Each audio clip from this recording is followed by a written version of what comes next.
Olá, meus queridos, sejam todos bem-vindos à resolução da prova de Química UFRR, a banca CPV. Hoje nós vamos discutir a prova do ano de 2019. Então, tenha atenção aqui, nós vamos ver que é uma prova bem gostosa de discutir e temos uma novidade nessa prova que lá no finalzinho a gente vai comentar uma inovação que a banca nos apresentou.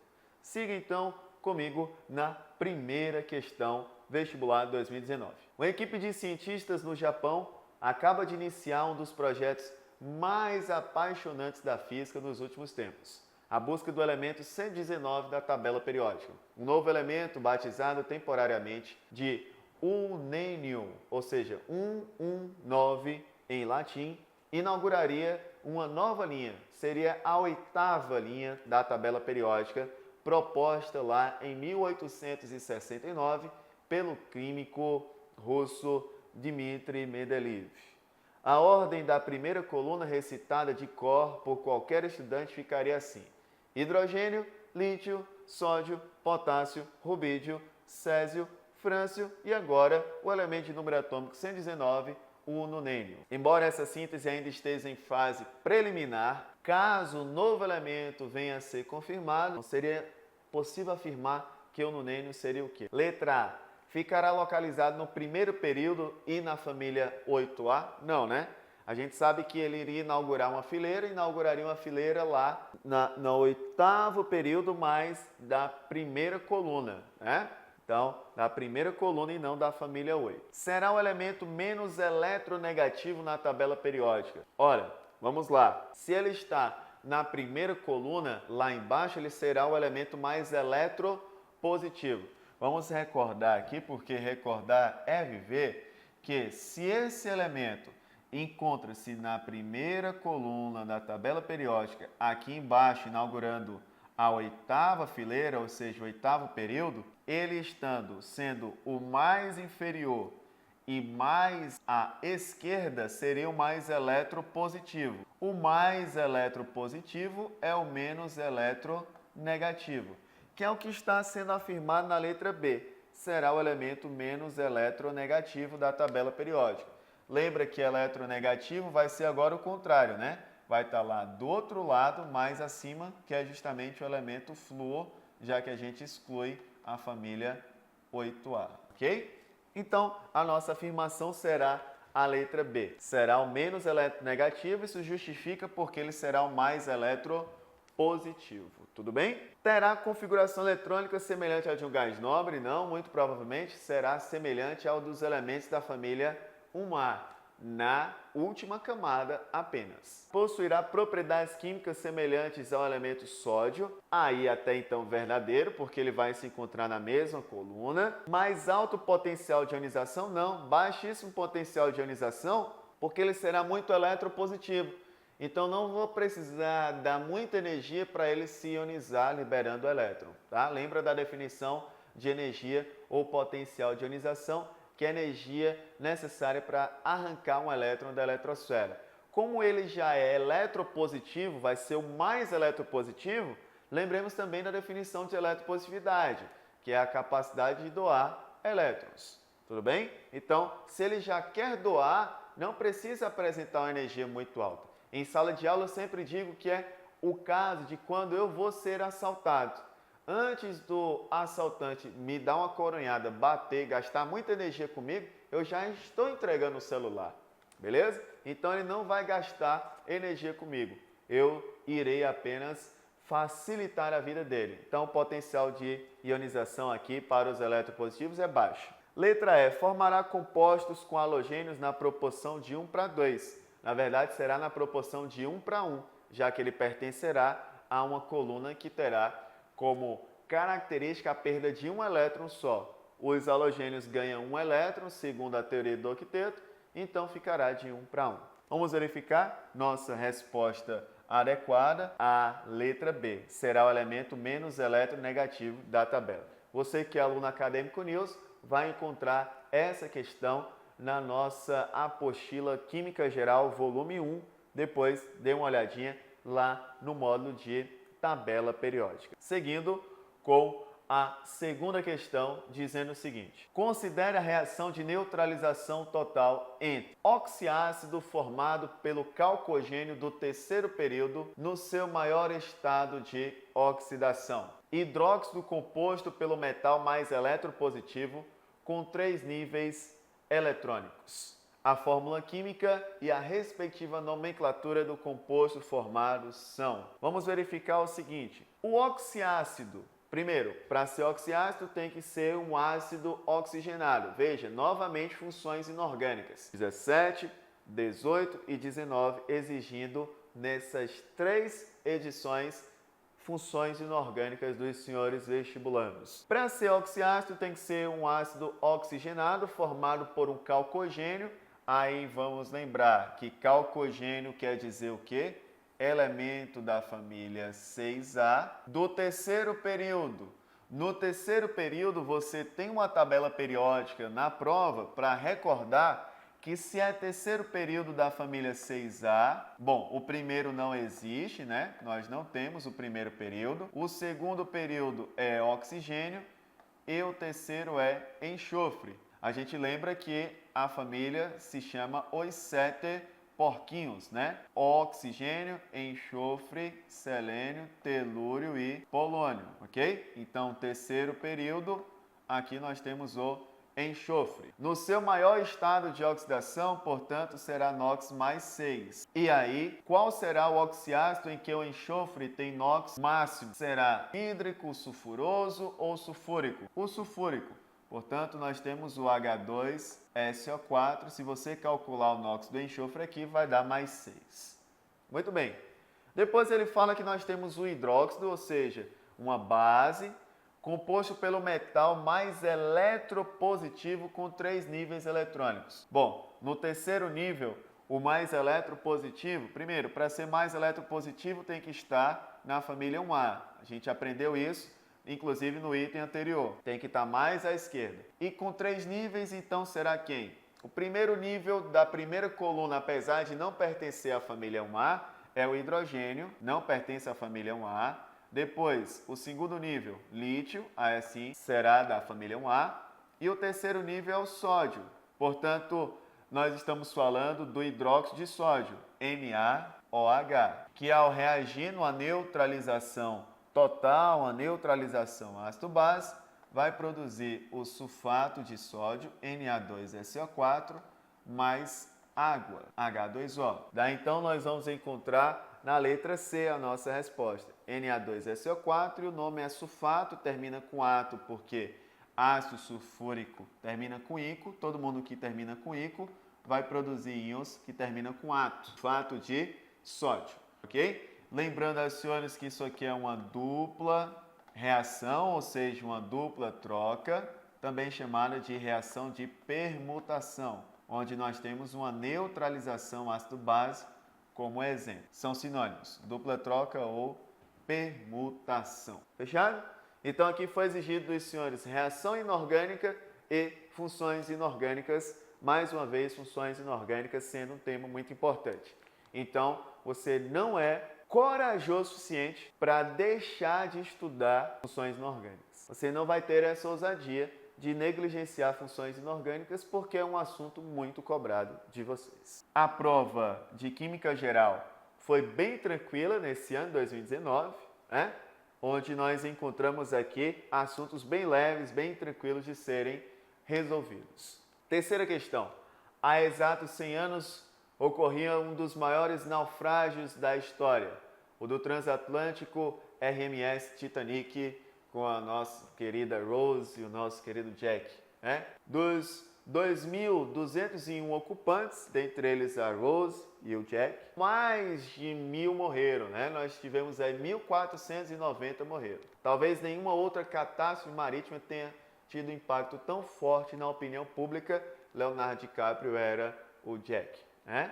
Relatos afirmam que o comandante Edward Smith e oficiais receberam cerca de 12 de mensagens telegráficas dando conta do elevado número de icebergs na rota. Se eles tivessem levado a sério as advertências, o Titanic poderia ter desviado apenas alguns graus de latitude sul e o risco de acidente seria reduzido. No dia 14 de abril, às 23 horas e 40 minutos, o observador de bordo viu um iceberg centenas de metros à frente, mesmo após as tentativas do oficial de plantão, William Murdoch, de desviar a direção do navio e dar marcha ré.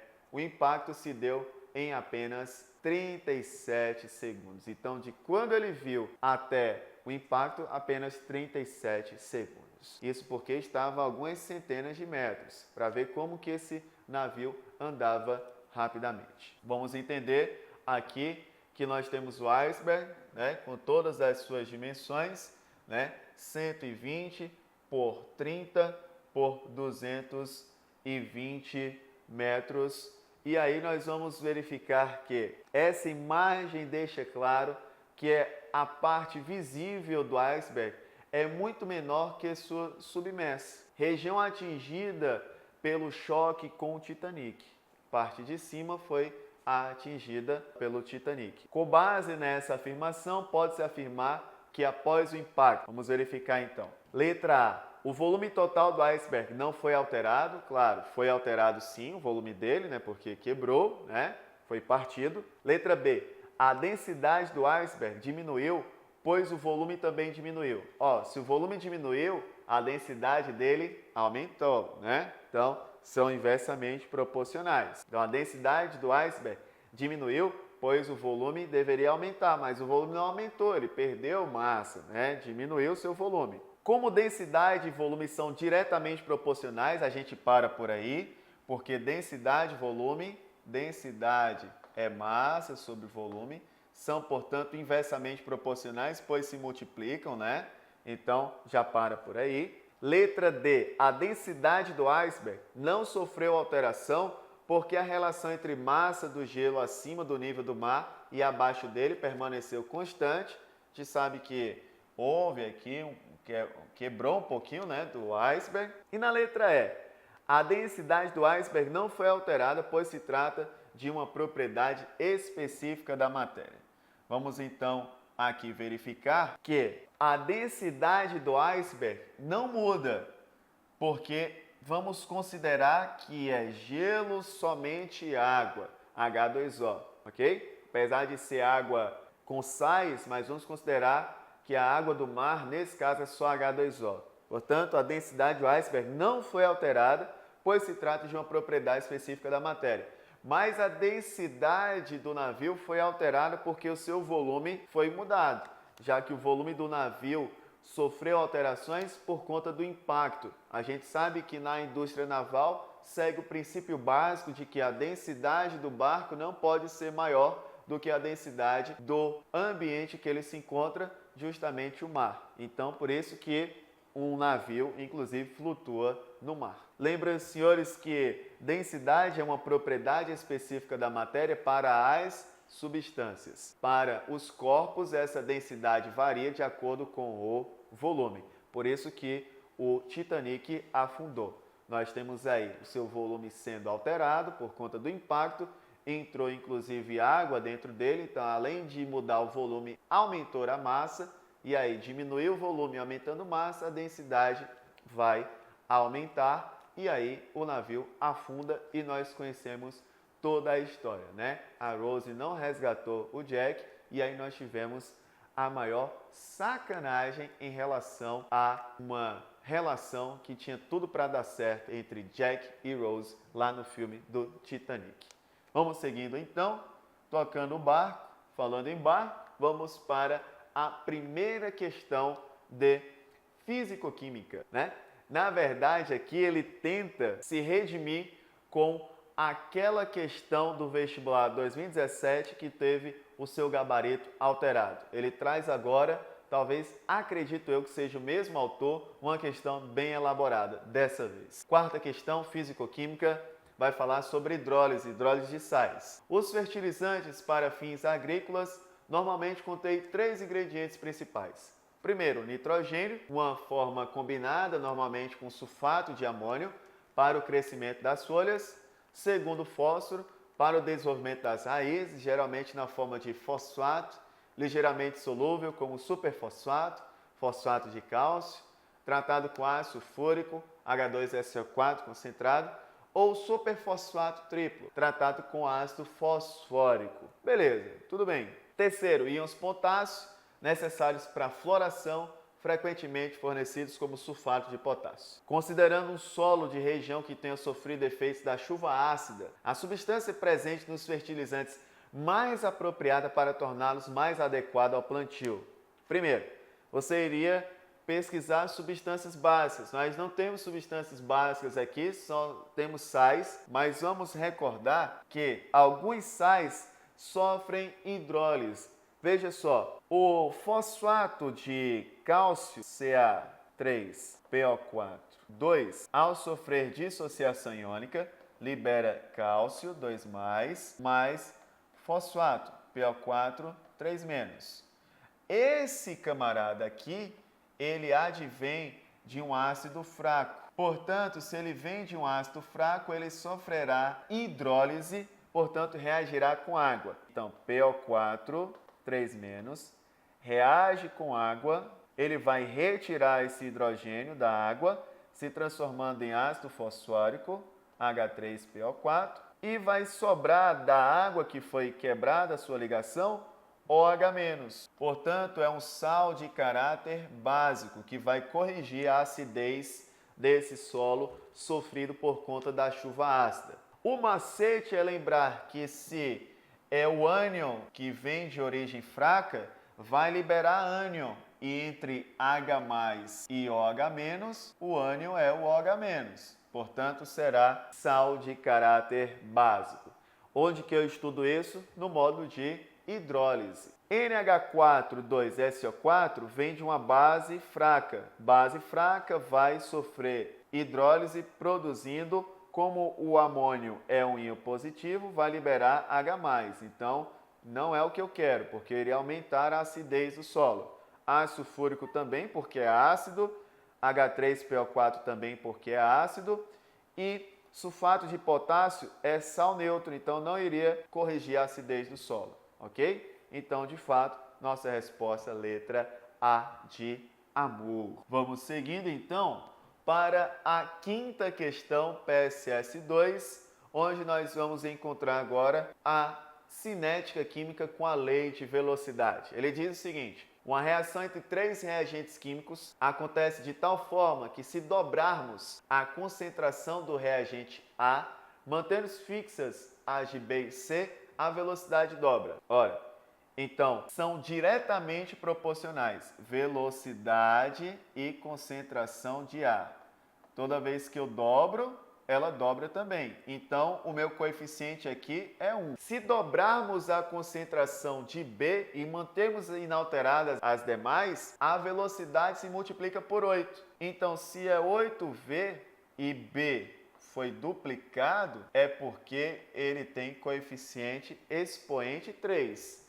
Porque 2 ao cubo dá 8. Por fim, quando nós triplicamos a concentração de C, sem alterar as demais, a velocidade não se altera. Logo, C não entra na fórmula da lei de velocidade. Então, a lei de velocidade será o quê? A constante K, que depende da temperatura, constante velocidade, concentração de A elevado a 1, concentração de B elevado à terceira. Por quê? Se eu mantenho B constante, se eu multiplico A por 2, a velocidade fica multiplicada por 2. Se eu mantenho A constante e multiplico B por 2, a velocidade será 8 vezes maior. Então, isso está descrito na alternativa letra B de bola. Velocidade é a constante concentração de A vezes a concentração de B ao cubo. Lei de velocidade lá no finalzinho de cinética química. Sexta questão, equilíbrio. No equilíbrio, nós vamos verificar o gráfico que indica o seguinte: o gráfico mostra a variação das concentrações de gás iodídrico, gás iodo e gás hidrogênio na reação de síntese do ácido iodídrico. Sabe-se que a síntese de HI é um processo exotérmico e que no tempo T o equilíbrio foi atingido, porque as concentrações permaneceram constantes. Não é porque elas se igualaram, não. É porque elas permaneceram o quê? Constantes. Então vamos lá aqui às nossas avaliações. Sobre esse equilíbrio, é correto afirmar que ele tende a ser deslocado no sentido da formação de HI quando há diminuição da concentração de H2. HI e H2 são o quê? Reagentes. Quando eu diminuo a concentração de H2, o equilíbrio sempre se desloca. Toda vez que eu diminuo, a concentração se desloca para o mesmo lado. Então, não iria deslocar para o sentido de HI, e sim para o sentido dos reagentes. É isso aqui, olha. H2 mais I2 em equilíbrio, formando HI. Se eu diminuo a concentração de H2, o equilíbrio se desloca para cá, e não no sentido do HI, ácido iodídrico. Letra B. A diminuição da pressão desloca o equilíbrio para a esquerda. Ora, nós temos aqui 1 mol de H2, 1 mol de I2 e 2 de HI. Temos o volume 2V e aqui 2V. Então, apesar do equilíbrio se deslocar com a pressão, nós vamos ver que a variação do número de mols é zero. Então, nesse caso, a variação de pressão iria deslocar aumento da pressão para o lado de maior volume, ou a diminuição da pressão deslocar para o sentido de maior volume. Mas qual é o que tem maior volume? Nenhum dos dois. Portanto, nesse caso, a variação de pressão não desloca o equilíbrio. Letra C. O aumento da temperatura favorece a formação HI. Bom, ele disse lá no nosso enunciado que é um processo exotérmico. Então, esse sentido é exo e esse sentido é endo. O aumento da temperatura favorece o sentido endo, ou seja, o sentido dos reagentes, e não da formação de HI, tá? Lembra que aumento de temperatura favorece o sentido endo e diminuição da temperatura favorece o sentido exo. Letra D. Ele tende a ser deslocado no sentido inverso quando há aumento da temperatura. Verdadeiro. Qual é o sentido inverso? O sentido endo. Sentido direto é o exo e o sentido endo é o sentido inverso. Então, a verdadeira, então, é a nossa resposta. Letra D. E na letra E ele diz que a adição de um catalisador retardará a formação de H2 e 2. A gente sabe que adições de catalisadores não alteram o equilíbrio químico no seu deslocamento. Então, letra D, mais uma vez, princípio de Le Chatelier caindo 3 vezes seguidas na nossa prova. Sétima questão, que inaugura agora o assunto de química orgânica. Vamos lá, então, verificar que o aspartame, utilizado como adoçante, corresponde a apenas um dos estereoisômeros da molécula cuja fórmula estrutural é apresentada a seguir. Então ele diz o seguinte: sobre a molécula são feitas as seguintes afirmações. Possui isomeria óptica. Bom, se possui isomeria óptica, vamos procurar carbono quiral. Vamos representar com asterisco. Se esse carbono aqui está bem evidente na sua visualização, você vai perceber que esse grupo aqui é diferente deste, que é diferente desse, que é diferente do hidrogênio que está escondido aqui. Portanto, nós temos um carbono quiral aí, centro de assimetria ou um centro de quiralidade, informando, portanto, que a afirmação 1 está correta, ok? Afirmação 2. Apresenta funções ácido carboxílico. Aqui nós temos função ácido carboxílico. Função amina, eu enxergo aqui. Amida, nós enxergamos aqui. E função éter, nós não enxergamos porque essa função é éster. Então, ele pegou quem lê a prova rapidamente de forma desatenta. A 2 não é verdadeira. Vamos a 3. Sua fórmula molecular C14H18N2O5 bate sim de fato com a fórmula molecular. Quando nós contamos carbonos, hidrogênios, nitrogênios e oxigênios, dá C14H18N2O5. E na quarta ele fala, o percentual em massa de oxigênio é maior do que hidrogênio? Sim, porque apesar de termos mais hidrogênios, mas a massa atômica do oxigênio é 16 vezes maior do que a do hidrogênio.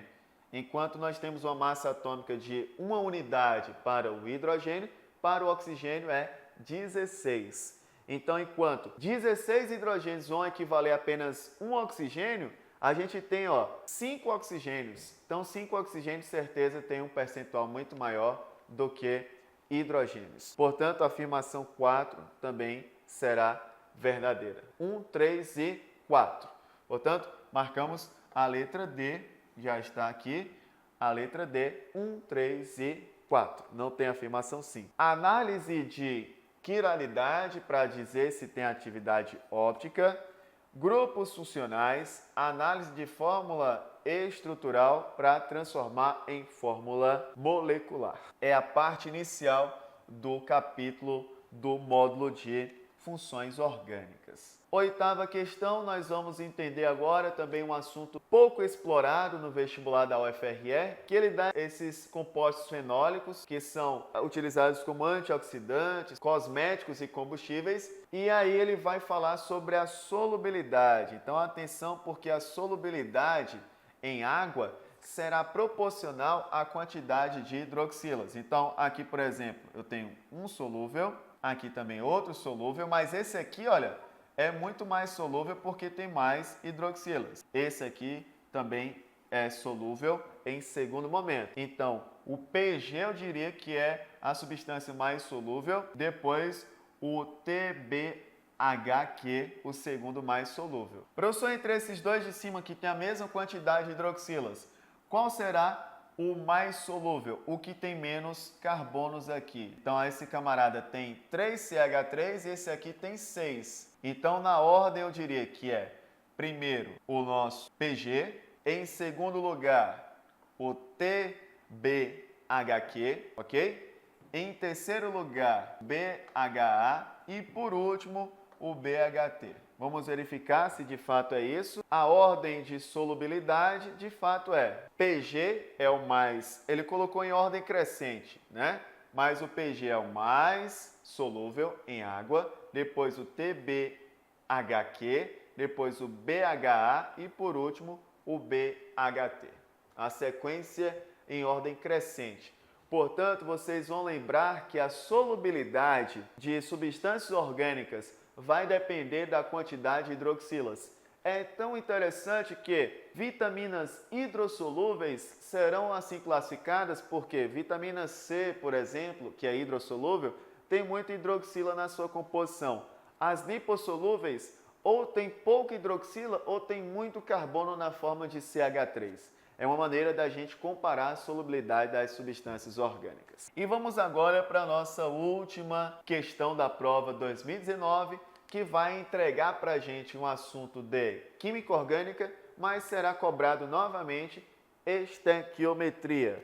Vamos lá então. Ele fala etanoato de butila ou éster butílico do ácido acético é um éster encontrado em vários tipos de frutas com odor que lembra maçã ou banana. Industrialmente é utilizado como flavorizante artificial para balas, doces, biscoitos e na indústria farmacêutica. Sabendo-se que na síntese desse éster foram adicionados 200 gramas de cada reagente, aqui que ele exigiu química orgânica, somente isso, porque será necessário saber quais são os reagentes. O número de mols do etanoato de butila obtidos, considerando-se rendimento de 80%, aqui a gente já chega na parte estequiométrica. Se é etanoato, se é éster, portanto ele vem de um ácido etanóico. Vamos fazer a fórmula do ácido etanóico, CH3COOH.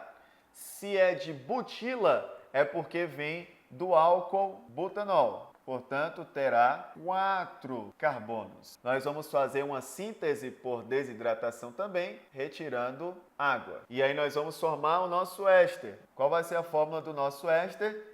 Etanoato de butila. Etanoato, então CH3, etanoato, butila, 4 carbonos. CH2, CH2, CH2, CH3 e vamos perder aquela molécula de água que está grifada. Essa é a equação de reação de esterificação, ok? Reação de esterificação. Para a gente colocar tudo isso na forma de equação química, vamos transformar essas fórmulas estruturais em fórmulas moleculares. C2H4O2 mais o butanol, que terá a fórmula C4H10O, do nosso éster, que terá a fórmula C6H12O2, e da nossa água.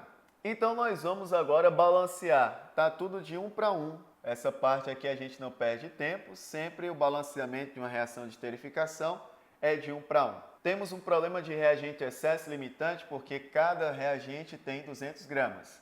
Então, vamos lá. 1 mol desse nosso primeiro reagente corresponde a 60 gramas. Está para 1 mol do nosso segundo reagente, que tem como massa molar 74 gramas. Se eu tenho 200 gramas do nosso ácido etanóico, qual seria a massa esperada para o nosso álcool? Então, fazendo essa continha, dá 246,7 gramas do nosso álcool, C4H10O, que é o butanol. Na segunda regra de 3, nós vamos fazer novamente. Eu tenho 1 vezes 60 gramas do nosso ácido, que está para 1 vezes 74 gramas do nosso álcool. Qual seria Y? A massa correspondente ao nosso ácido, trabalhando com 200 gramas de álcool. Nós teríamos, qual seria a massa esperada? Seria de 162,2 gramas do nosso ácido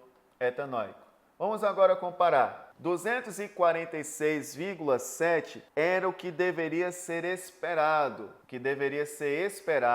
para o nosso butanol. Só que, na verdade, eu não tenho 246. O autor me informa que eu tenho, olha aqui no texto, 200.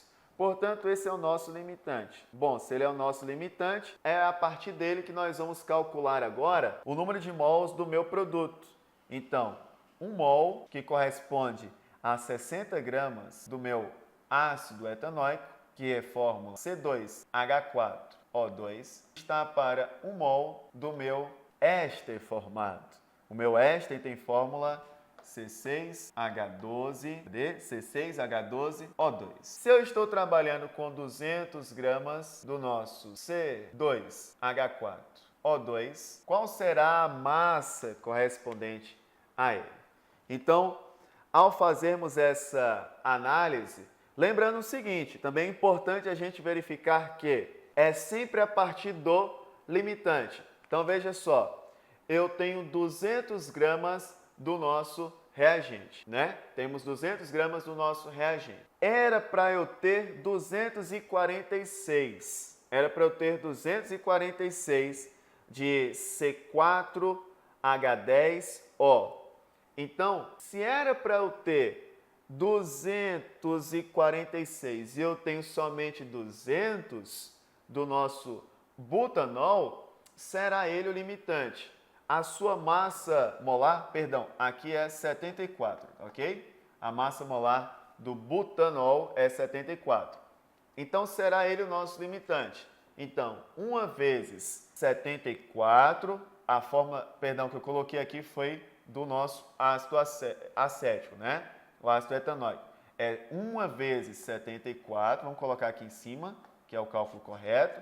A fórmula do nosso limitante é C4H10O, ok? Isso aqui vocês desconsiderem, porque o nosso limitante é justamente o butanol, que está para 1 mol do nosso produto. Portanto, qual vai ser a regra de 3? 200 vezes 1 mol é igual a X, nosso X, dividido por 74. E aí, o resultado de 200 vezes 1 dividido por 74 dá X igual a 3,3 mol. Mas isso é para 100%. Se for para 80%, nós vamos encontrar, portanto, um valor Z.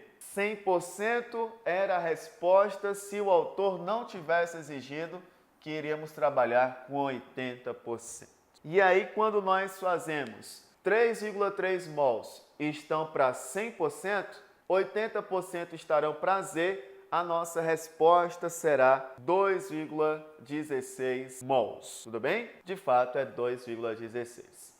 Qual é a novidade que no início dessa aula eu falei? É que estequiometria foi cobrada no PSS 3. Claro, tivemos aqui química orgânica nessa questão? Sim, porque se você não sabe a reação de esterificação, você nem iria chegar no cálculo estequiométrico.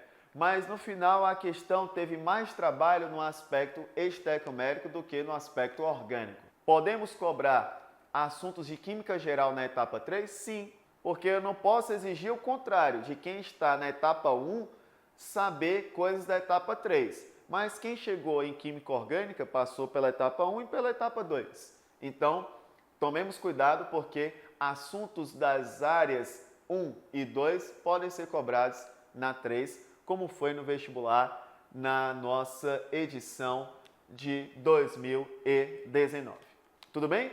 Foi um prazer estar com vocês. Eu sou o professor Didi e a gente se encontra então na resolução das nossas próximas provas. Um abraço, pessoal, bons estudos e tchau!